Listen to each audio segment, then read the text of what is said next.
Há tempos atrás, quando uma pessoa recebia um diagnóstico de câncer, isso era encarado como uma sentença de morte, uma doença que não tem solução, um estágio terminal e que não tem muito o que fazer. A partir dali, é só a morte.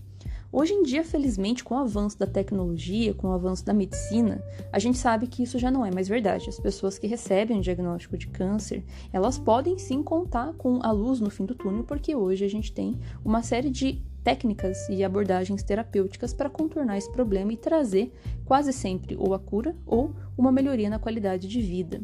E essas técnicas que existem hoje são bem variadas. A gente pode falar, inclusive, por exemplo, citar aqui a quimioterapia, a cirurgia e a radioterapia, que inclusive é o tema do podcast de hoje. A radioterapia é uma técnica que vai utilizar radiação com a finalidade de ou destruir o câncer ou então reduzir o tamanho do câncer para que seja possível aplicar outras técnicas de abordagem. E como é uma técnica que utiliza radiação, isso costuma despertar o interesse e a curiosidade das pessoas, sejam estudantes da área, sejam pessoas do público geral que leram a respeito disso ou que conhecem alguém que está passando pelo tratamento ou mesmo que vai passar por esse tratamento. Então surgem dúvidas do tipo, nossa, mas como é que descobriram que radiação é útil para tratar câncer ou além? Poxa, não falam que radiação dá câncer, como é que usa radiação para tratar esse tipo de lesão? Ou então perguntas mais fundamentais, do tipo, será que esse tratamento dói? O que a pessoa sente durante o tratamento? Como que esse tratamento é aplicado? Como que a pessoa sabe quanta radiação tem que usar ali para eliminar o câncer? O que acontece depois? Dá para tratar todos os cânceres? E é justamente para responder a essas perguntas e outras que eu estou gravando esse episódio. Então, vamos acompanhar e descobrir um pouco mais sobre radioterapia.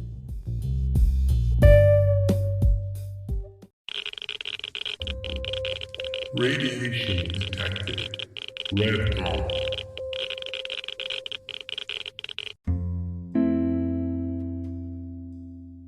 Olá, meus irradiados! Como vocês estão? Aqui quem fala é a Paola e eu tenho certeza que vocês acharam que eu tinha sumido. Porque de fato eu sumi um pouquinho mesmo. Eu fiquei um tempo aí sem gravar um episódio. Porque como eu venho comentando ao longo do tempo com vocês, eu meio que migrei, eu comecei a fazer TikTok. E eu tenho feito o conteúdo para aquela plataforma porque, como eu comentei com vocês, lá é um pouco mais interativo, então eu consigo ter o retorno por parte de vocês. E também porque, como é visual e não apenas o áudio, tem muita coisa que dá para mostrar, que fica muito mais simples de eu explicar e exemplificar. Então eu tenho produzido bastante vídeo, já tem 32 mil seguidores lá, se eu não me engano. Então tem bastante gente que acompanha, muito provavelmente vocês que me escutam aqui também estão lá, né, ou vieram de lá, seja como for, eu tô por aí, né? Então vocês me acham de alguma maneira, radiação para leigos é o que é. Mas como realmente fazia um tempo aí que eu não produzia um podcast, eu resolvi gravar um agora, já estava na minha lista aqui de coisas para fazer, mas como vocês bem sabem, né, a vida vai empurrando a gente para lá e para cá e os tempos vão apertando, mas esse problema agora vai ser solucionado. Vou tentar manter uma periodicidade que vai ser um intervalo maior do que antes, né? Eu fazia toda semana e eu vou tentar fazer pelo menos um por mês, né? Já que eu estou fazendo essa divulgação em duas plataformas diferentes. O meu sonho de vida, de verdade verdadeira, seria que eu pudesse fazer apenas isso, que eu não tivesse que ter outros trabalhos e focar em divulgação científica. Eu acredito que talvez em algum momento isso aconteça, mas esse momento não é agora. Então agora a gente vai fazendo o que dá. Mas de qualquer forma eu agradeço muito a audiência de vocês. Eu sempre gosto de pontuar isso aqui quando gravo os episódios, porque é justamente essa razão que faz eu continuar produzindo conteúdo e querer difundir o conhecimento que eu tenho comigo e espalhar aí para vocês. Então, meu muito obrigada. E a respeito desse episódio especificamente, eu também eu tinha planejado ele de fazer com pessoas que são da área da radioterapia, especificamente que atuam nisso. Mas como as coisas não saem do jeito que a gente quer, e eu ficar postergando, esperando que aconteça o momento ideal para isso, já vai fazer com que esse episódio nunca seja publicado, então eu resolvi gravar ele porque eu sei que é um tema que ele é muito pedido por pessoas que escutam, aqui já me pediram várias vezes, E eu vou gravar. Se em algum momento eu tiver a oportunidade de gravar com profissionais da área, eu farei. Mas por enquanto eu farei eu mesma. Eu tenho a minha especialização em proteção radiológica, me trouxe uma visão bem grande da área. Eu ministro aulas para uma pós-graduação em radioterapia e medicina nuclear. Então, um conhecimento para ilustrar para vocês aqui genericamente como é a área vai ser o suficiente o que eu sei. E mais adiante eu prometo para vocês que eu trarei alguém para compartilhar ainda mais conhecimento com a gente.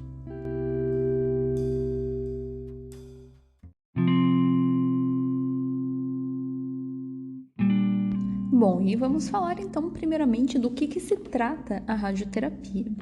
A radioterapia, como eu falei lá no início do episódio, é um dos tipos de tratamento que nós temos atualmente para câncer. E esse tratamento tem essa particularidade que ele utiliza radiação no nível controlado para conseguir fazer a destruição do câncer. Ou, se ele não destrói, pelo menos ele causa uma boa redução para que seja possível aplicar outras técnicas em conjunto. E aí, nesse momento, vocês podem estar se perguntando, mas puxa vida, quem será que teve a ideia de usar radiação para tratar câncer? Como que descobriram que isso funcionava? Na verdade, quando descobriram o fenômeno físico da radiação, da radioatividade, isso era muito novidade na época, isso foi no finalzinho do século XIX. E as pessoas achavam tudo muito legal. Então, como era uma coisa muito recente, foram tentando aplicar em tudo que é coisa. As pessoas achavam bonito elementos radioativos, espalhavam no corpo e etc. Bom, e como eu falei, muitas pesquisas acabaram se originando a partir dessa nova descoberta. E as pessoas sabiam que radiação e elementos radioativos causavam um certo, digamos assim, uma certa influência ali nos tecidos biológicos, causava algumas alterações que eram perceptíveis. E às vezes essas alterações eram lesões, mas também eram situações onde existia algum tipo de doença na pessoa que curiosamente melhorava. Então isso foi meio que descoberto logo no início. Dizem as referências de que uma das primeiras formas de tratamento de câncer foi justamente a radioterapia, lá no finalzinho do século XIX, cerca de 2 anos depois que descobriram esses fenômenos. Só que o que acontece? Lá no início, como eu falei, as pessoas não sabiam exatamente como que funcionava, mas sabia que causava alteração no tecido biológico. E quando eles começaram a cogitar essa possibilidade de usar radiação para tratar câncer, eles usavam toda a radiação de uma vez só. E realmente causava ali uma redução do câncer e tudo mais, só que também causava um monte de efeito colateral. E aí, conforme foram se avançando os estudos dentro do campo da radiobiologia, que é justamente a área que estuda os efeitos biológicos da radiação no corpo humano, eu até falo bastante sobre isso aqui em episódios anteriores, eles perceberam que se fizesse de modo fracionado, o tecido responde de um modo muito mais efetivo. O que isso significa?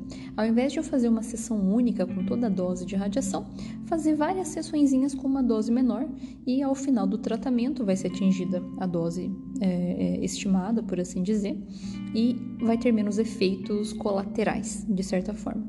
É algo parecido com o que acontece com depilação a laser, que é feito intervalado, em sessões, para que tenha efetividade. É parecido.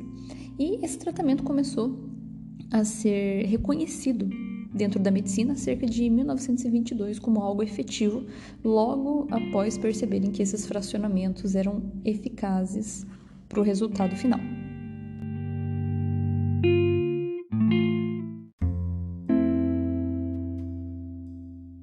Agora que a gente viu de onde veio a ideia de tratamento, vocês podem estar se perguntando como que a radiação é usada para tratar o câncer. O que ela faz exatamente no corpo para conseguir destruir esse tipo de doença? E mais além, não dizem que a radiação dá câncer? Como que a radiação é usada para tratar câncer? Qual que é a lógica? Tem um episódio aqui no podcast onde eu falo especificamente sobre essa questão, mas eu vou sintetizar aqui novamente para ficar claro. A radiação que é utilizada nos tratamentos de radioterapia, ela é um tipo que nós chamamos de radiação ionizante, inclusive eu até falo sobre isso em episódios anteriores aqui. E essa radiação ionizante, ela tem um potencial de causar danos biológicos. Vejam, potencial, não quer dizer que ela vai fazer isso sempre. Se fizesse, a gente não ia ter exames de raio-x, por exemplo, mas ela tem um potencial. Ela pode causar, depende de uma série de fatores. E é justamente isso que é explorado dentro desse fenômeno. Então, é explorado essa capacidade que a radiação ionizante tem de destruir os tecidos biológicos e ela é direcionada, portanto, para destruir os tecidos biológicos do câncer. Se essa radiação for usada em tecidos saudáveis, ela destrói também. Ela faz mal para qualquer tipo de parte do corpo, ela destrói qualquer tipo de tecido. A única diferença é que no tratamento de radioterapia, ela é direcionada para destruir apenas o tecido de interesse, que é o tecido maligno. Eu acho que a gente pode até fazer uma analogia com laser, por exemplo. Se você vai fazer ali um tratamento a laser de alguma coisa, o laser vai queimar, ele pode machucar você em qualquer parte do corpo. A questão é que durante o tratamento, eles direcionam o laser apenas na região que tem uma lesão que precisa ser tratada. Por exemplo, é algo bem análogo isso que eu estou falando. Essa radiação consegue fazer essa destruição do tecido biológico porque ela interage com o DNA das células. Então, essa radiação, quando é direcionada para o tecido do câncer, ela vai fazer com que o DNA do câncer seja desativado. Sem o DNA, a célula não consegue funcionar e, portanto, o câncer não consegue se proliferar, porque ele vai morrendo aos poucos. Sem a central de informação, que é o DNA, a célula não consegue seguir adiante com a sua vida, com as suas funções, e ela morre. E, portanto, a lesão em si vai reduzindo de tamanho e vai sumindo, né? Tudo depende do tipo de câncer que está sendo tratado e da finalidade do tratamento, claro. Mas e essa questão da radiação dar câncer e usada para tratar câncer? Como assim, né? Na verdade, não é que a radiação dá câncer. A radiação pode induzir a mutações que podem se tornar cânceres, mas isso tudo é probabilístico, não quer dizer que isso acontece 100% das vezes. Geralmente essa questão de câncer está mais relacionada a exposições crônicas a baixos níveis de radiação, como por exemplo para quem trabalha com isso há muito tempo sem se proteger, né? Pessoas que se expõem a esse tipo de nível de radiação em algum tipo de acidente ou evento radiológico. Então pode ser que aconteça, né? Não é uma condicionante efetiva que vai acontecer. Então, é uma possibilidade, geralmente, para níveis de exposição mais baixos e mais crônicos, né, ao longo do tempo. Agora, lá na radioterapia, a gente usa o contrário, um nível de radiação que é distribuído em algumas fraçõezinhas ali, mas é um nível de radiação muito elevado. Então, não dá nem tempo de causar mutação genética que possa se tornar câncer. Ele já destrói a célula e destrói o DNA de uma vez só, justamente pela altíssima intensidade. Inclusive, por isso que é um tratamento que o local que administra esse tratamento precisa seguir uma série de protocolos e condutas, porque esse nível de radiação que se utiliza é muito alto. Ele é perigoso porque ele é lesivo, ele é letal se não souber ser administrado. Então, por isso que a gente tem essa diferença entre...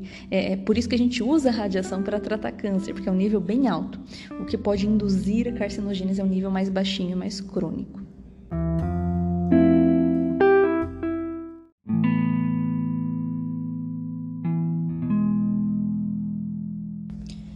É interessante pontuar que existem dois tipos de tratamento de radioterapia, a teleterapia e a braquiterapia.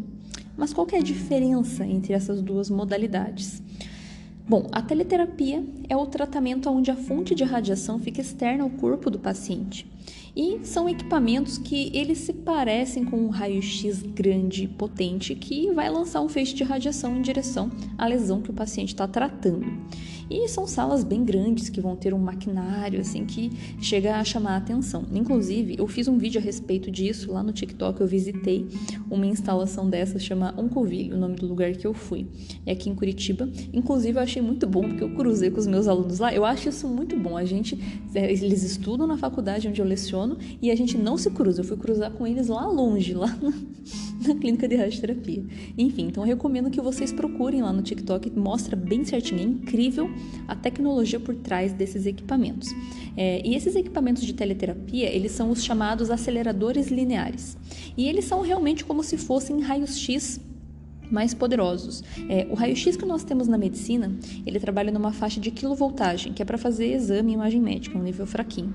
O de radioterapia trabalha na frequência, na tensão de megavoltagem, então é 1000 vezes mais potente que um raio-x usado para fazer exame. Então, só para a gente fazer essa comparação do nível. Os equipamentos que eram usados para teleterapia mais antigos, antes da gente ter essa evolução tecnológica do acelerador linear, eles eram o que chamávamos de telecésio ou telecobalto, ou seja, a gente não tinha entre aspas, um tubo de raio-x gigante dentro que permite você ligar e desligar a emissão de radiação. A gente tinha elementos radioativos, que eram o cobalto ou o césio-137, que esse aí, inclusive, né, é o famoso elemento químico, o famoso equipamento responsável por causar o acidente radiológico de Goiânia em 1987, e que, inclusive, também tem um episódio aqui no podcast que eu recomendo fortemente que vocês escutem.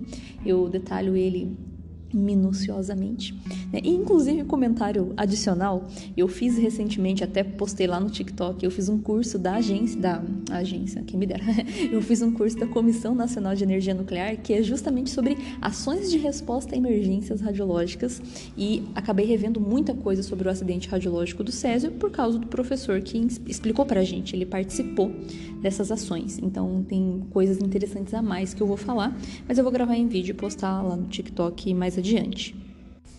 A vantagem dessas evoluções dos equipamentos de teleterapia, de terem deixado de ser equipamentos com fontes radioativas e passado a ser equipamentos que são tubos de raios-x gigante, né, que são os aceleradores lineares, é por uma questão que, além do custo, por não ter que ficar tendo que trocar fonte toda hora, porque fonte radioativa vai decaindo, vai ficando mais fraca, então isso gera um custo, tem que ficar com a sala parada e tudo mais. A questão do acelerador linear é que permitiu-se que fosse acoplado uma série de outras tecnologias que fizessem com que o tratamento fosse muito melhor no sentido de reduzir os efeitos colaterais do tratamento, porque como o equipamento é mais tecnológico, você consegue colimar, ou seja, definir o tamanho de campo de irradiação para que seja exatamente apenas na lesão, e isso poupa muito tecido saudável. Então isso é muito bacana. Hoje a gente ainda tem equipamentos telecobalto, telecésio, mas são menos comuns. São mais comuns de a gente encontrar os aceleradores lineares.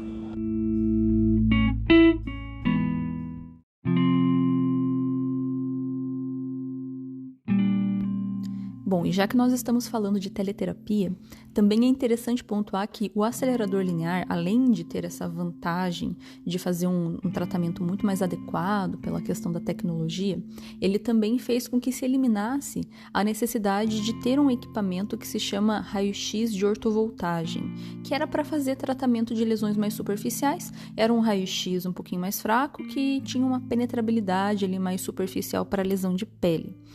Mais fraco comparado ao que o acelerador linear emite, né? Comparado a um raio-x de exame, ele era um pouco mais forte. Então, tinha uma penetrabilidade ali mais superficial para a pele, coisas nesse sentido.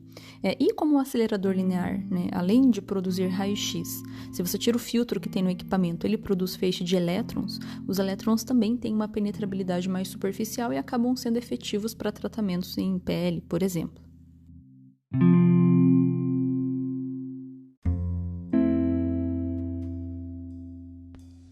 Bom, mas isso tudo que eu falei diz respeito à teleterapia, que é uma das modalidades da radioterapia.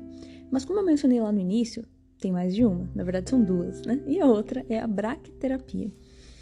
Bom, e o que é essa braquiterapia? Ela é um pouquinho diferente. Vejam, ali na teleterapia a gente tem um equipamento que vai produzir a radiação e que vai jogar essa radiação em cima da lesão que o paciente possui, né? Ou seja, a máquina fica do lado de fora, né? Na braquiterapia é um pouquinho diferente. Na braquiterapia, a gente vai ter uma fonte radioativa bem pequenininha que vai ser inserida dentro do corpo da pessoa, mais especificamente em contato direto com o câncer. E vai ficar ali irradiando e vai ter a ação terapêutica esperada. Então, é diferente, né? A teleterapia é a fonte do lado de fora, a braquiterapia é a fonte do lado de dentro. Inclusive, vejam que interessante, a braquiterapia, ela foi a primeira técnica de radioterapia inventada, porque foi assim que eles descobriram que a radiação poderia ser usada para tratar câncer, colocando elementos radioativos em contato com as lesões que as pessoas tinham. Então, a braquiterapia foi os primórdios desse tipo de tratamento. Bom, como eu falei, a braquiterapia é uma modalidade onde a gente vai ter que pôr uma fonte radioativa em contato com o câncer. E existem basicamente dois tipos de fontes que podem ser postas, ou fontes com alta taxa de dose ou fontes com baixa taxa de dose. Qual que é a diferença? As fontes que são de alta taxa de dose significam que são bem radioativas. Normalmente são fontes de irídio. E o que acontece? Então, é inserida essa fonte no interior do corpo da pessoa e ela fica ali um tempinho e logo na sequência ela já é retirada. Então, é tipo meio rápido assim. Agora, a de baixa taxa de dose, por ser um nível de radiação mais fraquinho, ela pode ser uma fonte permanente, então ela é inserida na lesão e ela fica. E aí, nesse caso, essas fontes podem ser inseridas cirurgicamente, né? Então, se for as que ficam, as fontes permanentes, né? Faz uma cirurgia, coloca as fontezinhas e beleza, a pessoa fica ali, né? Recupera e vai embora. E as outras que são de alta taxa, eles fazem uma cirurgia para inserir alguns catéteres, que é por onde a fonte vai entrar e entrar em contato com a lesão, né? Fica ali. O material radioativo, ele não é, não selado, ou seja, um pó, uma pedra que é encostada, né? Ela é uma fonte metálica, né? Embaladinha, bonitinha, e ela irradia ali, então não deixa nenhum resquício na pessoa, né? Só irradia, depois ela é recolhida novamente para uma blindagem. E as fontes que costumam ser empregadas para esse tratamento, quando é de alta taxa de dose, são geralmente fontes de irídio. E quando é baixa taxa de dose, é ouro radioativo. E como eu comentei no início, eu fiz um vídeo lá no TikTok onde eu visitei uma instalação que faz a aplicação tanto de teleterapia quanto de braquiterapia, que fica um pouco mais visual. Não mostra a fonte em si, porque a fonte fica blindada, né? Mas dá para ter uma ideia ali mais ou menos de como que é uma sala, onde eles fazem os procedimentos. E claro, né, tanto a teleterapia quanto a braquiterapia, a recomendação que elas vão ter, né, de aplicação vai depender muito do tipo de câncer. Assim como até outras abordagens, como quimioterapia, cirurgia, tudo depende. Qualquer escolha de tratamento depende de muitos fatores. Especialmente porque a gente tem que ver que cada pessoa está numa condição diferente, cada pessoa vai ter uma lesão, um câncer que vai estar num estágio diferente, né? A condição de saúde geral, né? O quadro de saúde geral, a idade do paciente, a localização desse câncer, né? Principalmente o tipo que é, né? Qual tipo celular que a gente está falando. Então, tudo isso influencia. Não são todos os cânceres, inclusive, que vão ser possíveis de serem tratados com radioterapia, porque não são todos os cânceres que respondem a esse tratamento. A gente tem que ter um câncer que tenha uma sensibilidade à radiação para que seja possível administrar essa técnica. Em cânceres que não são sensíveis, não vai funcionar, então tem que se buscar outra alternativa. E claro que quem vai definir isso vai ser o médico que acompanha o paciente, que estuda, eles vão verificar todas as possibilidades para definir qual que vai ser a melhor abordagem, se vai ser uma abordagem única de ou cirurgia, ou químio, ou rádio, ou então uma abordagem combinada de cirurgia com químio ou rádio, ou então só químio e rádio. Então, depende muito. Quem define sempre vai ser a equipe.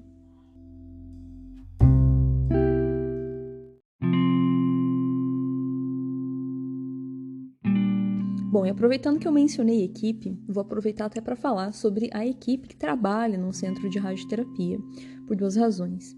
A primeira porque, como eu sempre falo, né, radiação tem um estigma, então às vezes as pessoas podem ter ideia de que, sei lá, é oba-eba, é uma zona, um lugar que as pessoas só jogam radiação e veem o que acontece.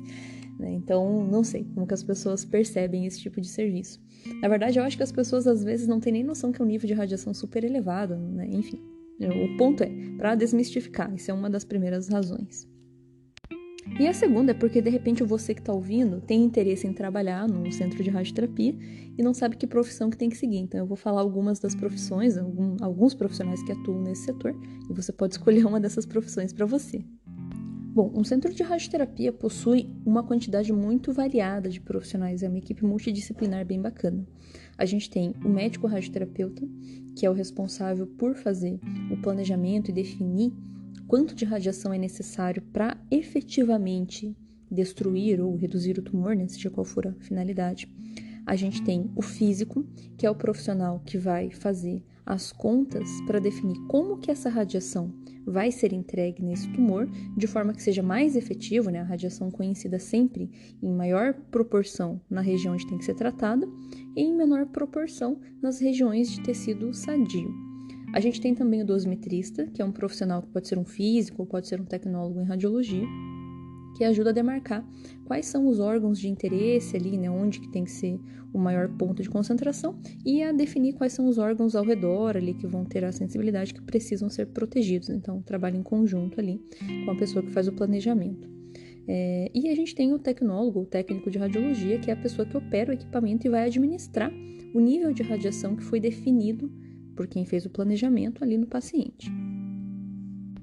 E também tem a equipe de apoio, que é a equipe de enfermagem, que vai auxiliar os pacientes ali durante o tratamento. Então, como a gente pode observar, é realmente um lugar onde a gente vai ter uma equipe multidisciplinar, onde todos têm que se conversar para que o tratamento consiga ser aplicado de modo efetivo. E uma coisa que é bem característico da radioterapia, que difere de modalidades como, por exemplo, o radiodiagnóstico, onde a gente tem a aplicação das radiações para fins de diagnóstico ou apoio a algum tipo de terapia, lá, por nível de radiação ser muito mais baixo, o órgão responsável por fazer a fiscalização e os controles de segurança com relação à radiação é a vigilância sanitária por meio do Ministério da Saúde. Agora, na radioterapia, por causa do nível de radiação ser muito maior, por causa da presença de fontes radioativas, em virtude de tudo isso, o órgão responsável por fazer a fiscalização é a Comissão Nacional de Energia Nuclear, a CNEM. E lá, justamente por causa desse risco maior, os protocolos de segurança e proteção radiológica são muito mais detalhados e muito mais complexos. Então, a cobrança, a supervisão em cima é muito maior. Então, toda a equipe acaba tendo que passar por uma série de treinamentos periódicos, por séries de treinamentos para programa de proteção radiológica, que é instaurado por um supervisor de radioproteção, que normalmente é um físico comissionado à CNEM.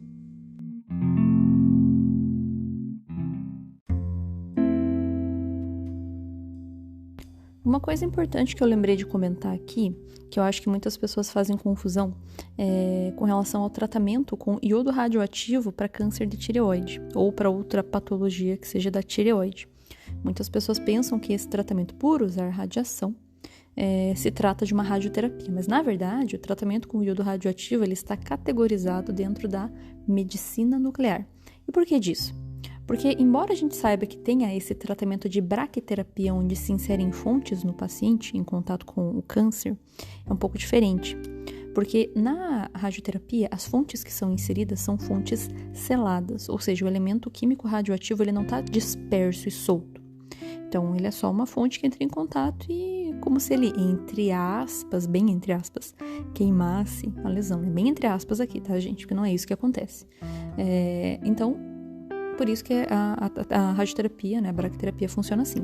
Já o tratamento com iodo radioativo para tireoide, ele é da medicina nuclear porque é uma fonte radioativa não selada, é uma substância que você injeta, né, na veia da pessoa e que vai naturalmente ser direcionado para a tireoide e ali fazer a sua ação terapêutica. Então, a diferença, né, a razão pela qual o tratamento com iodo radioativo para câncer de tireoide não é radioterapia e sim medicina nuclear é unicamente a categorização de fonte, que é uma fonte não selada, tá? Enquanto que na radioterapia as fontes são sempre seladas.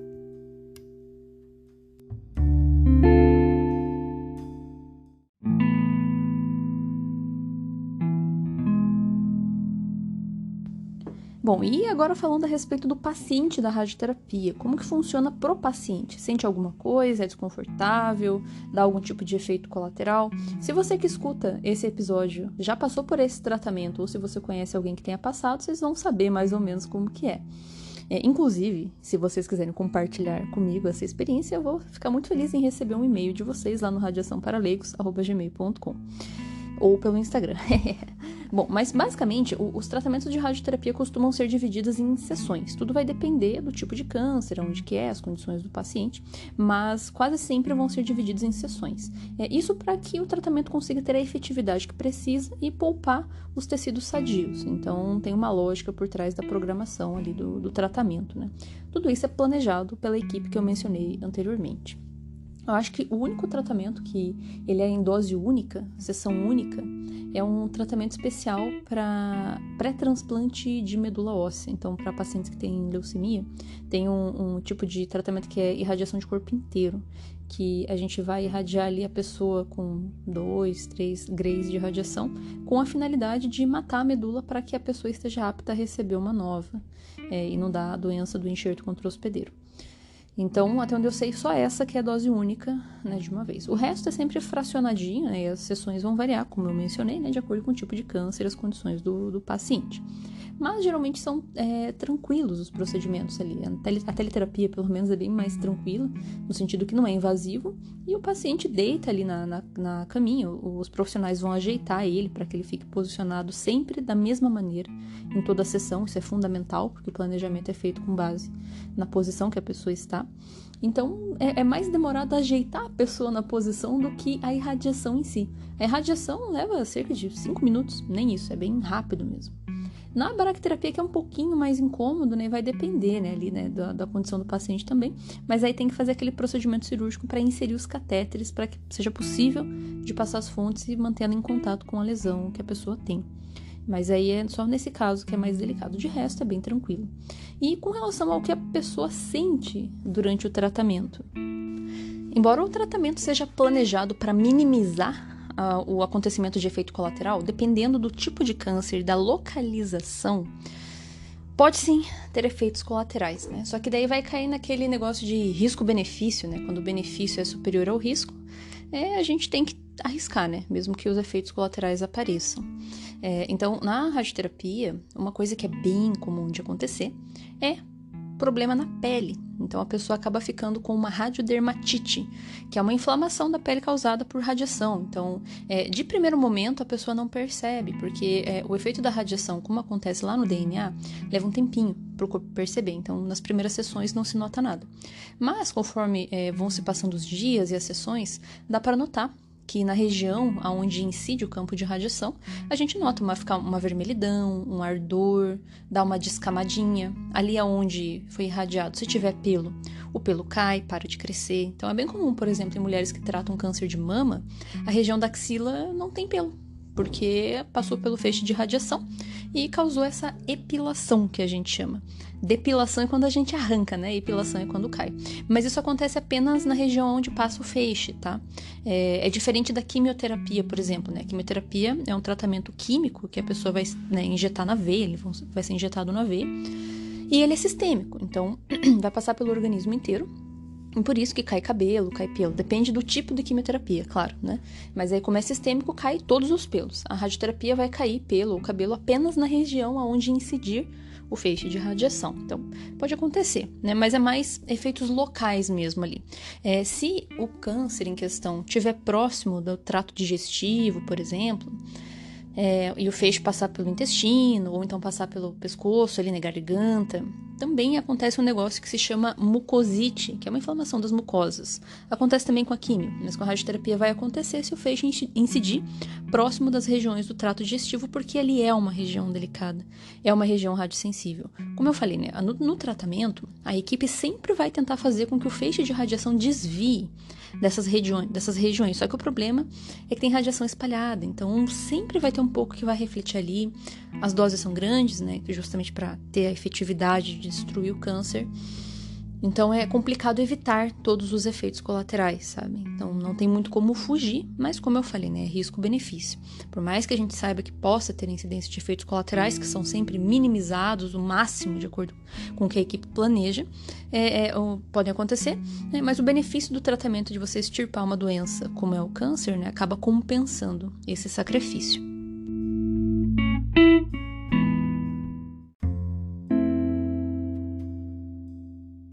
Bom, mais algumas considerações aqui que são interessantes de se fazer a respeito da radioterapia, do meu ponto de vista, são duas coisas. Primeiro, esse tratamento ele pode ser aplicado para pessoas de todas as faixas etárias. Isso significa que a gente pode aplicar esse tratamento também para crianças. Claro que, novamente, tudo vai depender do tipo de câncer em questão, né? Não são todos os cânceres que vão ter uma resposta efetiva para esse tipo de tratamento, mas uma vez que tenha, as crianças também podem ser submetidas a essa terapia. E outra coisa interessante de pontuar é que os tratamentos de radioterapia, felizmente, também são ofertados pelo nosso sistema público de saúde. Então, pode ser ofertado tanto por planos de saúde quanto pelo SUS. Esse tipo de procedimento ele é enquadrado no que nós chamamos de procedimento de alta complexidade. Por exemplo, eu moro na cidade de Curitiba, e a gente tem aqui, acho que 2, 3 hospitais que são bem grandes e são centros de referência em radioterapia, inclusive, e que atendem muitos pacientes do SUS. E os equipamentos que eles têm são equipamentos super tecnológicos, tecnologia de ponta, equipes muito bem qualificadas. Eu falo por conhecer alguns profissionais dessa área. E eu fico feliz em saber que esse tipo de tratamento é acessível para as pessoas. Então, esperamos não precisar, mas se precisarmos, é interessante saber que tem isso à nossa disposição. E conheço pessoas que passaram pelos tratamentos ofertados pelo SUS e foram tratamentos muito bem feitos, que funcionaram. Inclusive, tem até, posteriormente a isso, outras políticas de reconstrução de mama, por exemplo, por caso de câncer de mama. Claro que as coisas não são super rápidas e simplistas, porque é um sistema público, uma demanda grande, então tem a burocracia, mas funciona. Então é bom saber que está à nossa disposição. E também uma última curiosidade aqui que me perguntaram recentemente é com relação a essa questão, né, se pessoas que fazem tratamento de radioterapia têm mais chance de ter uma reincidiva de câncer posteriormente, ou um câncer radioinduzido. É complicado afirmar esse tipo de coisa, tá, gente? Segundo a literatura, pelo menos a literatura de radiobiologia, a chance de ter uma reincidiva de câncer, ela é maior por uma questão do próprio câncer que a pessoa já tinha e não ter conseguido ser eliminado por completo, do que um câncer novo originado por irradiação. Tem muitos fatores que desencadeiam câncer e é difícil fazer essa correlação direta, não tem como comprovar.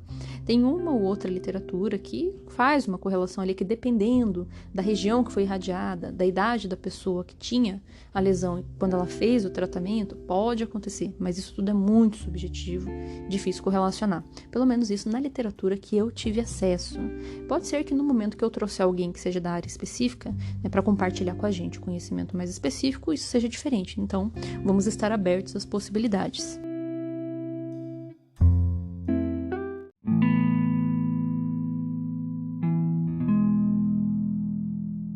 Bom, e por último, mas não menos importante, eu gostaria de fazer um comentário que diz respeito a acidentes radiológicos.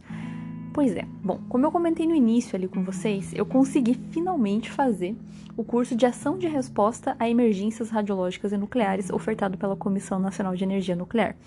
E eu fiquei muito feliz de ter conseguido fazer esse curso, porque talvez até em algum momento aqui no podcast eu deva ter mencionado isso. No ano passado eu tentei fazer o processo seletivo e não deu. E esse ano deu. Nossa, e foi fantástico, fabuloso, assim, eu gostei demais de ter feito o curso. E, bom, né, até tive umas atualizações a respeito disso e tudo mais. Descobri que tinha algumas coisas que eu havia concluído na minha pós-graduação que talvez eu estivesse meio equivocada. Mas faz parte, né? O conhecimento científico se constrói dessa forma, né? Com erros e acertos. Bom, e por que eu tô falando disso? Porque quando a gente pensa em acidente radiológico e a gente vai olhar as tabelinhas que são disponibilizadas pela ANSCIR, a gente sabe que mais de 50% dos acidentes acontecem na área da indústria, mas a gente também tem uma fatia significativa que acontece dentro da medicina. E dentro da medicina, a única área que a gente vai trabalhar com níveis de radiação que são elevados, a ponto de poder induzir um acidente radiológico significativo, por assim dizer, é na radioterapia. E mais adiante aqui, eu tenho a intenção de falar a respeito desses eventos que acontecem também dentro dessa área. E agora que eu fiz esse episódio introdutório a respeito do que se trata a radioterapia exatamente, vocês já vão conseguir ter um norte, um pouco mais de embasamento para quando eu descrever os eventos, vocês entenderem a magnitude do que aconteceu.